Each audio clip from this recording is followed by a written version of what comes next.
हाँ तो नमस्कार बच्चों, कैसे हैं आप लोग।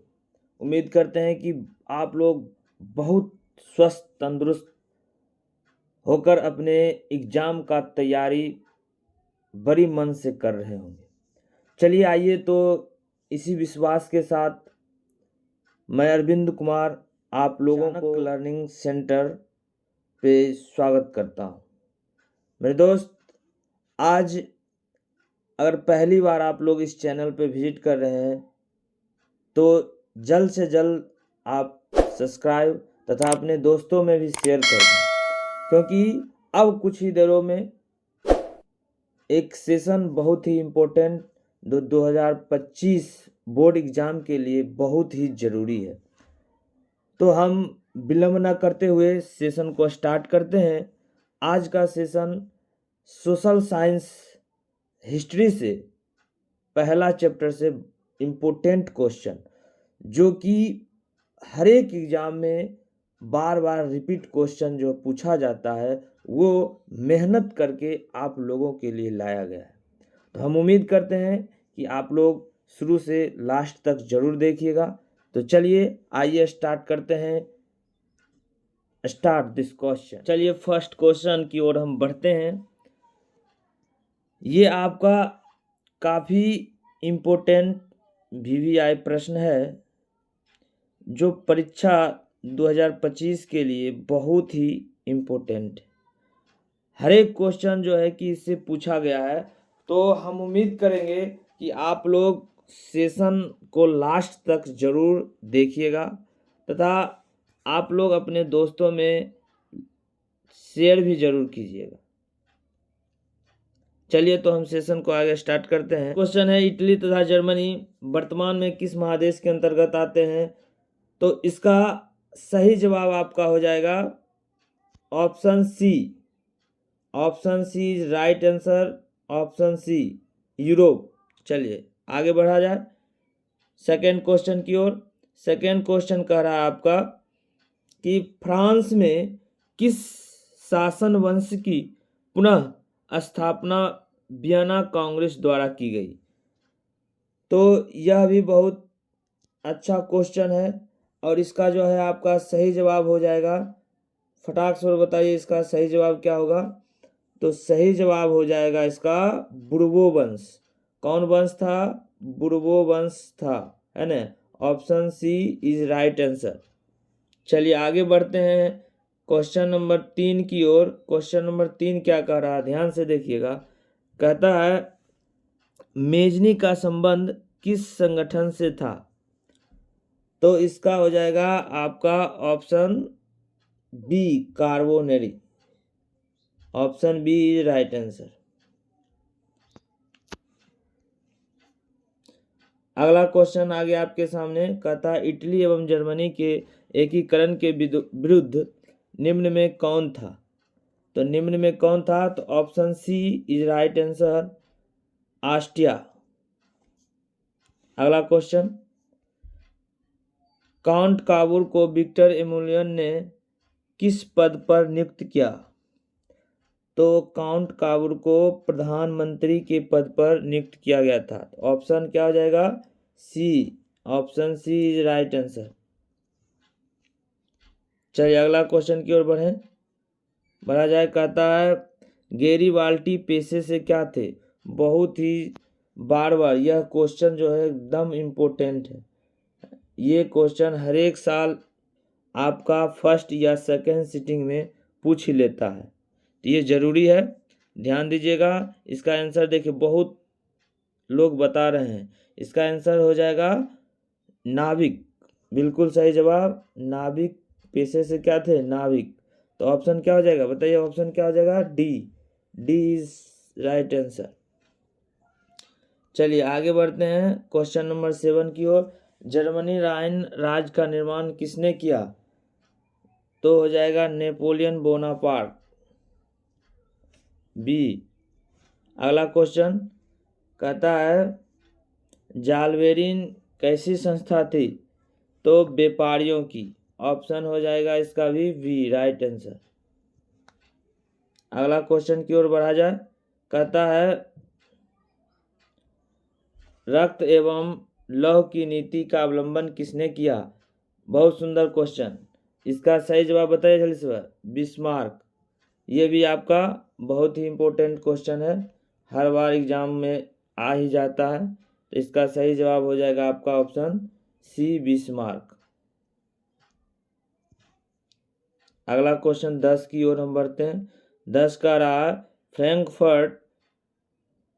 फ्रैंकफर्ट की संधि कब हुई? तो यह हो जाएगा 1871 ईस्वी। Option number D is right answer. अगला कहता है नेपल्स की क्रांति कब हुई थी? नेपल्स की क्रांति बताइए। 1821 सही जवाब। 1821 1821। आगे बढ़ते हैं 12 नंबर की ओर। क्वेश्चन 12 क्या कह रहा देखिएगा। चार्टिस्ट आंदोलन कहाँ हुआ? तो यह इंग्लैंड में हुआ था। इसका सही जवाब हो जाएगा आपका D. Option D is right answer. D आपका सही जवाब।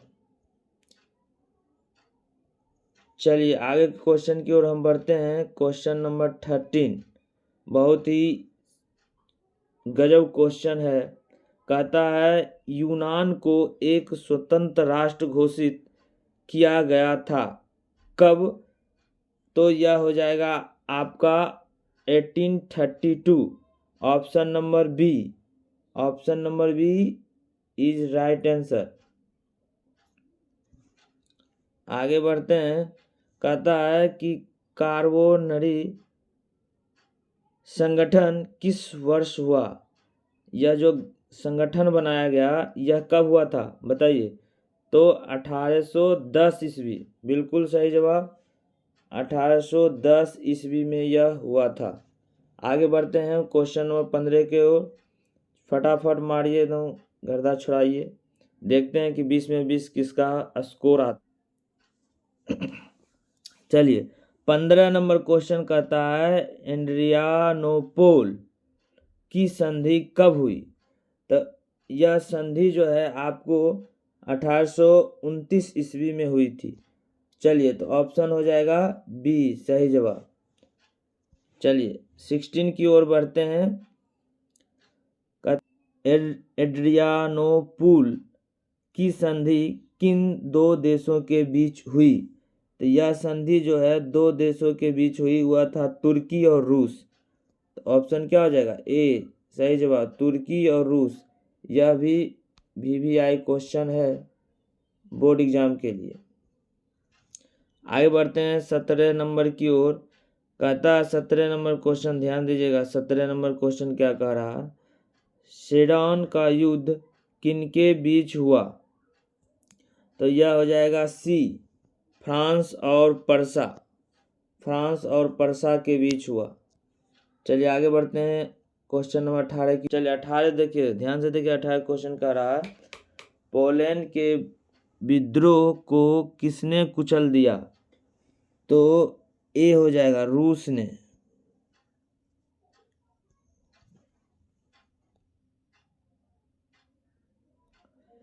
उन्नीस नंबर क्वेश्चन कह रहा है किस संधि द्वारा जर्मनी का एकीकरण पूरा हुआ?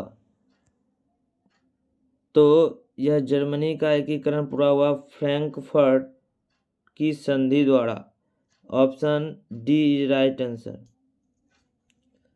अगला कहता है सन 1870 में फ्रांस और पर्सा के बीच युद्ध कहाँ हुआ था? बहुत ही गजब क्वेश्चन है। यह सेडान में युद्ध हुआ था। तो इसका सही जवाब आपका हो जाएगा ऑप्शन ए।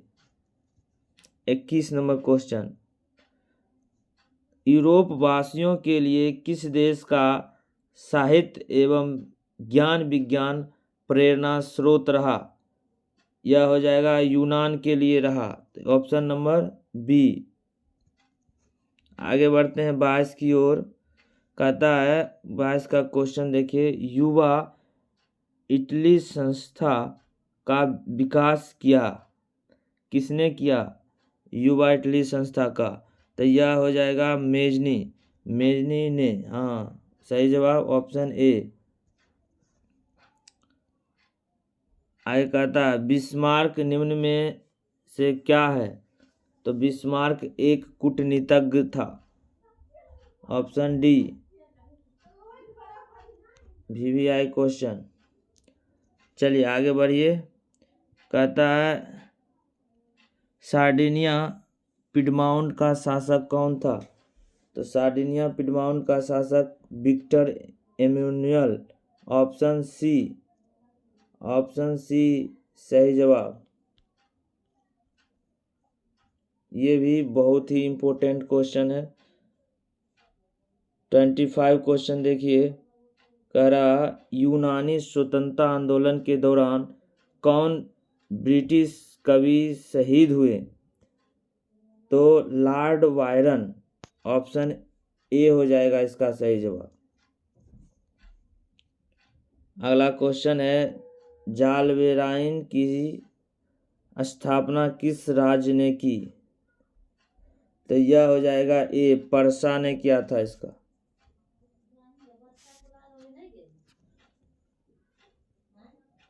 अगला कह रहा है कि हंगरी की भाषा क्या? तो इसका सही जवाब जो हो जाएगा मैंग्यार, ऑप्शन नंबर बी। ये भी इम्पोर्टेंट क्वेश्चन है। देखिए सारे इम्पोर्टेंट क्वेश्चन को ध्यान देते जाइए, बहुत ज़रूरी है परीक्षा की दृष्टि से। आगे हम बढ़ते हैं। क्वेश्चन आगे क्या है देखिए 28 नंबर क्वेश्चन। अगला क्वेश्चन 28 नंबर कह रहा है कि यूनान के स्वतंत्रता संग्राम में किसकी पराजय हुई? तो इसका सही जवाब आपका हो जाएगा ऑप्शन बी, तुर्की। तुर्की का क्या हो गई? पराजय हो गई।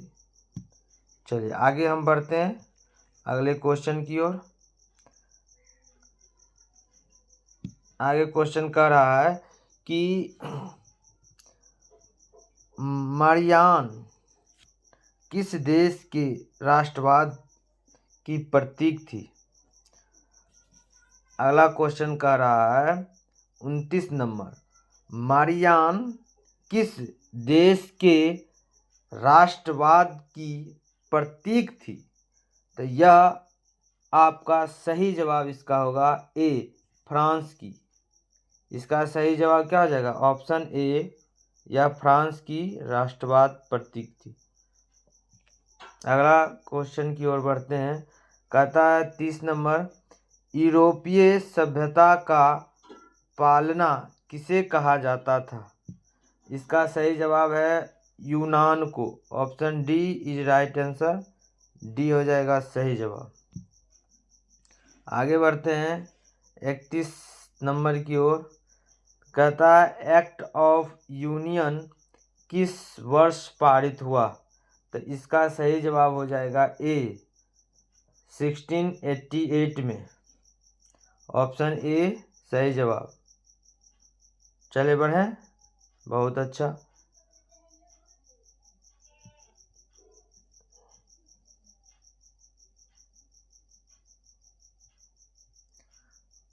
आगे क्वेश्चन की ओर हम बढ़ते हैं। आगे क्वेश्चन आपका कह रहा है 32 नंबर, 789 की फ्रांसीसी क्रांति के समय वहाँ किस राजवंश का शासन था? तो यह हो जाएगा इसका आपका बुर्बो राजवंश का शासन था, ऑप्शन सी।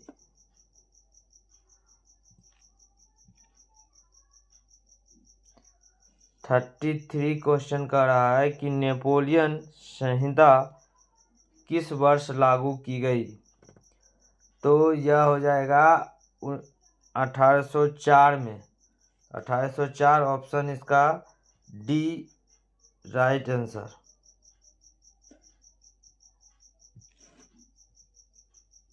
क्वेश्चन कर रहा है 34 नंबर, जर्मनी के एकीकरण के लिए बिस्मार्क ने कितने युद्ध किए?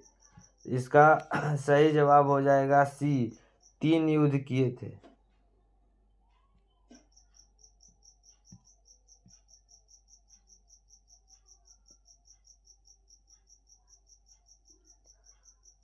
वियना कांग्रेस में कौन राष्ट्र सम्मिलित नहीं था? तो इसका सही जवाब हो जाएगा जर्मनी जो है सम्मिलित नहीं था। डी सही जवाब। आगे कहेंगे कि 36 नंबर क्वेश्चन कह रहा है वियना कांग्रेस में पवित्र संघ की योजना किसने प्रस्तुत की?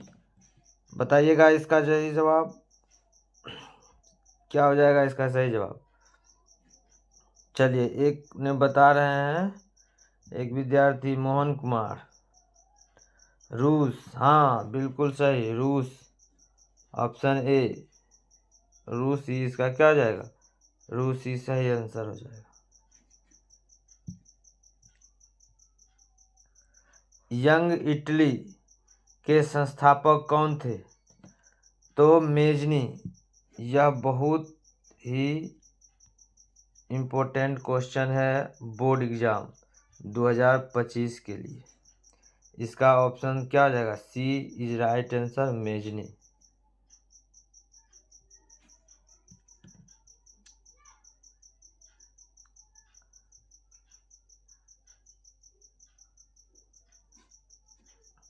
38 कहता है पर्सा का शासक कौन था?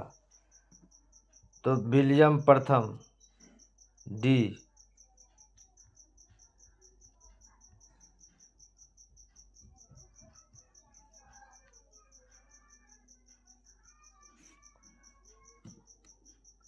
थर्टी 39 कहता है यूरोप का मरीज कहा जाता था किसे? तो तुर्की को कहा जाता था। ये भी इम्पोर्टेंट क्वेश्चन। इस सेट के अंदर सारा क्वेश्चन जो है परीक्षा की दृष्टि से काफ़ी इम्पोर्टेंट है, इसीलिए सारे विद्यार्थियों को मैं कहना चाहूँगा कि आप लास्ट तक क्वेश्चन 50 अटेम्प्ट करें और अपने आप को ये आकलन करें कि आप कितना अंक लाते हैं। तो चलिए अगला क्वेश्चन 40 नंबर क्वेश्चन कर रहा है नेपोलियन ने जर्मनी में किस संघ की स्थापना की? तो इसका सही जवाब हो जाएगा राइन संघ। ऑप्शन सी राइन संघ। बहुत ही अच्छा क्वेश्चन। आगे बढ़ते हैं 41 का रहा है द्वारा स्वतंत्र यूनान राष्ट्र की स्थापना हुई। इसका सही जवाब हो जाएगा आपका एड्रियानोपल की संधि द्वारा। Option D. चलिए आगे बढ़ते हैं। अगला क्वेश्चन है यंग यूरोप की स्थापना किसने की? तो यंग यूरोप की स्थापना मेजनी ने किया। यह भी इम्पोर्टेंट क्वेश्चन है कि यंग यूरोप है ना, ये बार बार अगला टर्म में भी ये क्वेश्चन पूछा था। ध्यान दीजिएगा सब, ये सब क्वेश्चन जो है बहुत ज़रूरी है। चलिए आगे बढ़ते हैं। तो कहता है अगला क्वेश्चन 43 कि नव गुल्फ आंदोलन कहाँ हुआ था? तो इसका सही जवाब आपका हो जाएगा ए इटली में हुआ था। 44 मेटरनिक कौन था? तो मेटरनिक जो है ऑस्ट्रिया का चांसलर था। Option A.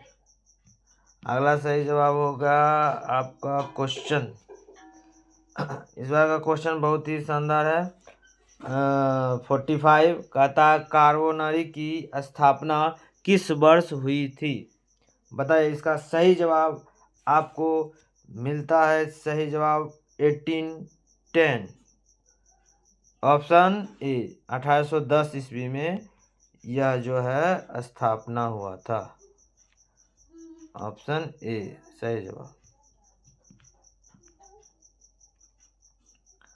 1830 की क्रांति के बाद फ्रांस में किस प्रकार का शासन स्थापित हुआ? तो हो जाएगा निरंकुश शासन व्यवस्था। Option A. आगे हम बढ़ते हैं 47 की ओर। कहता है लाल कुर्ती नामक संस्था का गठन किसने किया था? ये भी बहुत इम्पोर्टेंट क्वेश्चन है।